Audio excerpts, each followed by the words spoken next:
नमस्कार। आप सुन रहे हैं रेडियो हिंदुस्तान और मैं हूं आपके साथ आरजे मंजू। कहानी उस एक्सपर्ट की, उसने जब जब बोला तब तब भूकंप आया। अब भारत को लेकर कर दी भविष्यवाणी। फ्रैंक हुगरबिट्स। तुर्की में जब भूकंप आया तो उसके कुछ दिन बाद एक नाम की चर्चा हुई जिसके लिए कहा गया है कि उन्होंने पहले ही भूकंप के बारे में बता दिया था। तो जानते हैं वो कौन है। फ्रैंक हुगरबिट्स नीदरलैंड के रहने वाले हैं। फरवरी महीने की शुरुआत तुर्की के लिए काफ़ी ख़राब रही।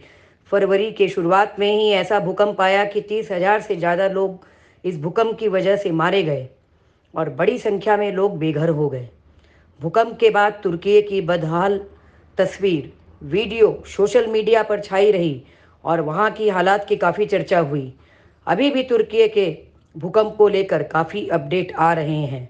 भूकंप से जुड़ी खबरों के साथ ही एक शख्स और भी चर्चा में रहा जिसके लिए कहा जा रहा है कि उन्होंने भूकंप आने से पहले इसकी भविष्यवाणी कर दी थी।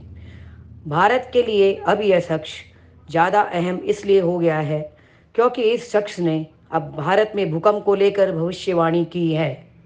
ऐसे में जानते हैं कि आखिर ये शख्स कौन है और उन्होंने भारत के लिए क्या कहा है। साथ ही आपको बताते हैं कि इस शख्स ने कब कब भविष्यवाणी की है और ये भविष्यवाणियाँ कितनी सच हुई है। कौन है ये शख्स?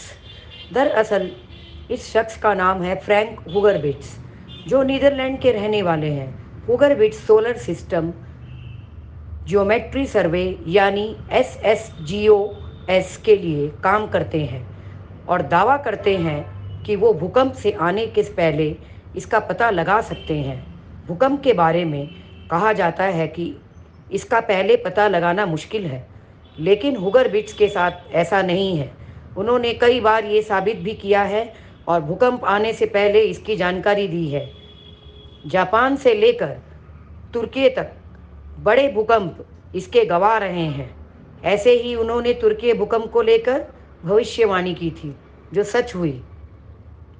हुगरबिट्स खुद को भूकंपीय शोधकर्ता बताते हैं जो भूकंप की भविष्यवाणी का दावा करते हैं।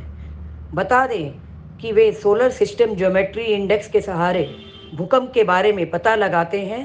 उनका मानना है कि ग्रहों और अन्य खगोलीय पिंडों का अलाइनमेंट पृथ्वी पर भूकंपीय गतिविधि को प्रभावित कर सकता है और इस वजह से वो अपने SSGI तरीके से भूकंप की भविष्यवाणी करने का दावा करते हैं। हालांकि कई बार उनके दावों की आलोचना भी की गई है। कई एक्सपर्ट मानते हैं कि उनके सिद्धांतों या भविष्यवाणियों का समर्थन करने के लिए कोई वैज्ञानिक प्रमाण नहीं है। बता दें कि भूकंप पर शोध कर रहे यूनाइटेड स्टेट्स जियोलॉजिकल सर्वे ने कहा है कि भूकंप की भविष्यवाणी करने के लिए कोई विश्वसनीय तरीका नहीं है और ऐसा करने का प्रयास जनता के बीच भय और घबराहट पैदा कर सकता है। हालांकि कई बार उनकी भविष्यवाणी सच होने से उनकी लोकप्रियता काफ़ी ज़्यादा है। वे SSGOS के लिए काम करते हैं और SSGOS के एक शोध संस्थान है जो भूकंप की गतिविधि का अनुमान लगाने के लिए आकाशीय पिंडों जैसे ग्रहों की निगरानी करता है। कब कब सच हुई भविष्यवाणी? रिपोर्टर्स के अनुसार साल 2019 में जब असम और अरुणाचल प्रदेश में भूकंप आया था, तब हुगरबिट्स ने इसकी भविष्यवाणी पहले ही कर दी और इस भूकंप के बारे में आगाह किया था। इससे पहले साल 2019 में ही उन्होंने 8 जुलाई से 11 जुलाई के बीच इराक और ईरान बॉर्डर पर भूकंप आने की भविष्यवाणी की थी और वहां 8 जुलाई को भूकंप आया था। इसके साथ ही उन्होंने कैलिफोर्निया में आए भूकंप के लिए भी बताया था। उन्होंने जापान और नेपाल भूकंप के लिए भी बता दिया था। भारत के लिए क्या कहा? फ्रैंक हुगरबिट्स ने एक वीडियो में दावा किया है कि भारतीय उपमहाद्वीप में भी बड़ा भूकंप आ सकता है। फ्रैंक हुगरबिट्स ये भी कह रहे हैं कि ये भूकंप हिंद महासागर क्षेत्र पर यानी भारत, पाकिस्तान सहित अफगानिस्तान के आसपास के कई इलाकों में आ सकता है। इसी के साथ हम लेंगे विदा। करते रहिए प्यार से अपना काम, बसते रहिए प्रभु श्री राम का नाम। राम राम।